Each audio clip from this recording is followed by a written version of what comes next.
They say there's a humane way to die, but history tells us another story. In every era, on every continent, civilizations have created tools and rituals not just to end life, but to make it hurt slowly, deliberately, and publicly. Crushed beneath elephants in ancient India, boiled alive in medieval Europe, impaled for hours on end in the Ottoman Empire, buried neck deep and left for the birds in Persia, or worse, forced to endure rat torture where starving rats were driven to eat through a victim's flesh just to escape. Each method was designed for one purpose: maximum suffering. As for people who died, some were murderers, some were rebels, and some were just in the wrong place at the wrong time. These are the darkest punishments ever recorded.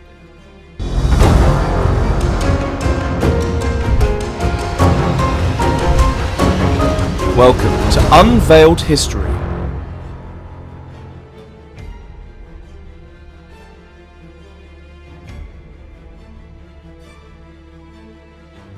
Among the many ways societies have expressed cruelty, one outstanding invention is the Brazen Bull.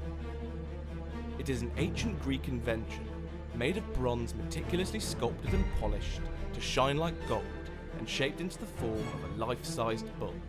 To the average onlooker, it was an art piece. But in reality, this was a death chamber, crafted to deliver pain slowly and turn a human scream into a performance. The idea came from a man named Perilos of Athens, who brought his creation to Phalaris, the tyrant of Akragas. He promised a device that would turn executions into spectacle. He claimed that when someone was placed inside, their screams would echo through a system of pipes, transforming into the sound of a bull bellowing. He called it a symphony of suffering, and Phalaris was intrigued. Once a victim was locked inside, the door was sealed. A fire was lit beneath the belly of the bull, and slowly, agonizingly, the bronze heated up until the person within was roasted alive. Meanwhile, inside, an elaborate system of acoustic tubes distorted the screams. From outside, it sounded as if the bull itself was crying out in rage. Some say the nostrils were fitted to release perfumed smoke, so the onlookers wouldn't have to smell the stench of burning flesh. The cruelty didn't die with the Greeks. The Romans, masters of psychological punishment, reportedly adopted the Brazen Bull during the persecution of early Christians. One of the victims is Saint Eustace, a Christian martyr who, according to legend, was sentenced to die inside the bull with his wife and children. They were said to have survived inside for 3 days, singing hymns until their final breath. Today, if you ever encounter a brazen bull in a museum, don't worry, it's likely a replica. The originals didn't survive.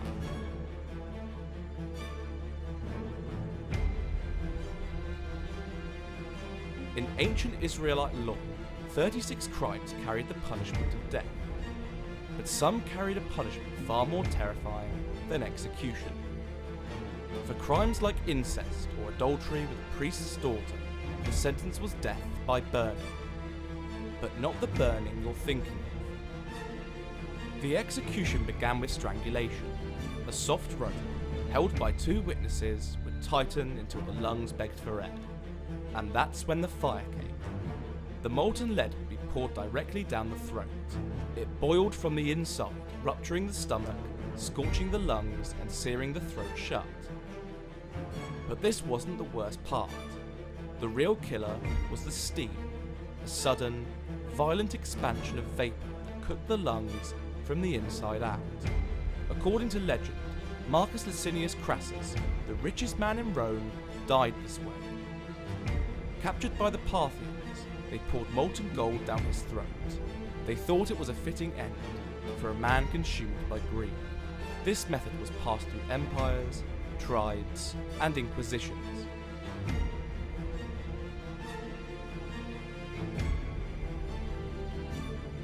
You've heard of beheadings, hangings, and firing squads, But in Imperial China, there was a punishment so terrifying and excruciating that it came to symbolize the ultimate human cruelty.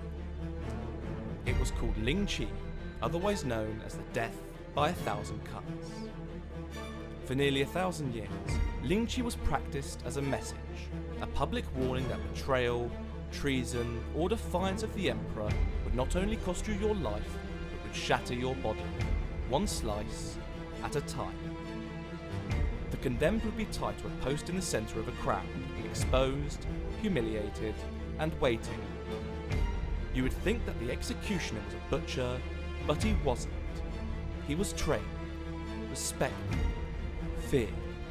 With each movement of the blade, he carved small, deliberate pieces on the body, starting with the fingers, the toes, and maybe an ear. Slowly working towards the arms, legs, and torso. Sometimes, imperial law dictated the exact number of slices. Other times, the sequence was left to the executioner's discretion. But the goal was always the same: maximum suffering, minimum mercy. In some dynasties, victims were given substances not to numb the pain, but to keep them conscious through it. But like many horrors of history, Ling Chi wasn't always about justice. Sometimes, it was about power. Yan Chonghan was a hero, a military general who held back the tide of the Manchu invasion. He defended Beijing when no one else could and was a stout strategist. But in 1630, he was accused of treason. The emperor believed the lies and Yuan was arrested, tortured, and sentenced to Ling Chi. They say he never screamed, that he endured every slice with silent defiance until his body gave in. In 1905, China officially abolished Ling Chi.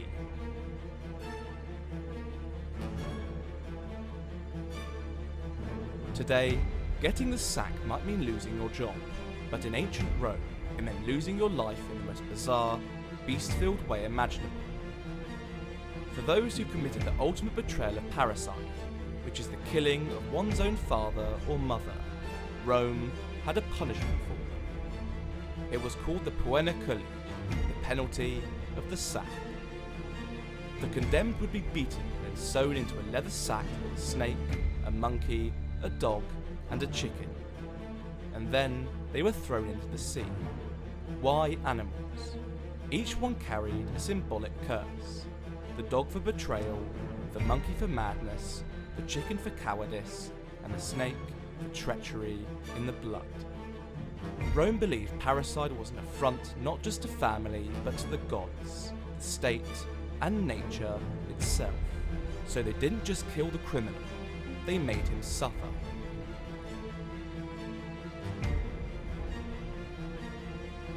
Also known as the breaking wheel, or the Wheel of Catherine, this was one of Europe's most brutal execution methods, designed not to kill quickly, but to destroy deliberately. Used from antiquity through the Middle Ages and well into the 18th century, this tool of justice was more about performances than justice. The condemned were paraded through the streets surrounded by jeers, prayers, or stunned silence until they reached the wheel, which was a massive wooden structure sometimes laid flat, sometimes raised upright. Regardless of its position, it was always prepared for the same thing: total physical ruin. The victim's arms and legs were exposed and stretched across the wheel's spokes. And then came the executioner with an iron bar in hand. One limb at a time, he shattered bones with the hammer or iron bar. Arms, legs, joints. The idea was to break the body piece by piece, while the heart still beat and the mind still screamed.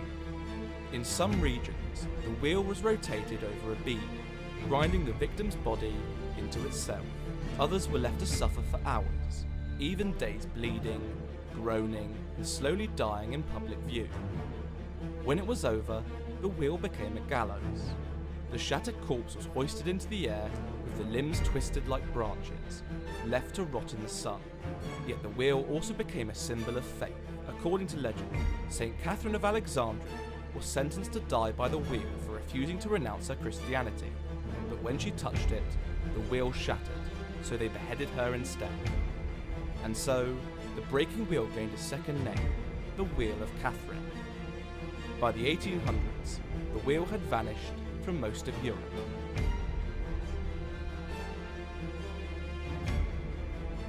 Among all the execution methods in human history, few are as disturbing, as mythic, and as disputed as the blood eagle.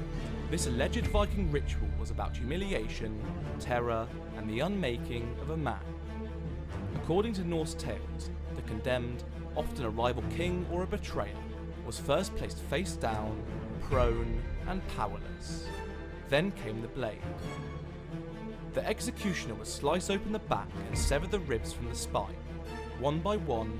Then the ribs were bent outward, pulled back like the wings of a great, cursed bird. The lungs were drawn out through the gaping wound and laid across the splayed ribs. To deepen the agony, salt was poured into the exposed flesh. Some say the victim was kept alive through the process. Others believe death came early.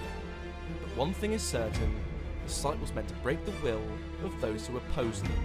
The blood eagle appears in ancient Norse sagas. However, scholars debate whether it was a real execution or a symbolic tale of vengeance and fear. Some say it was a metaphor, others believe it was all real. Either way, the blood eagle remains one of the most notorious executions ever described. This is all very disturbing indeed, but there's a reason we're telling these stories. Because as the old saying goes, those who do not learn history are doomed to repeat it. If you really enjoyed this video, kindly hit the like button and subscribe to this channel. See you next time as you look forward to our next video.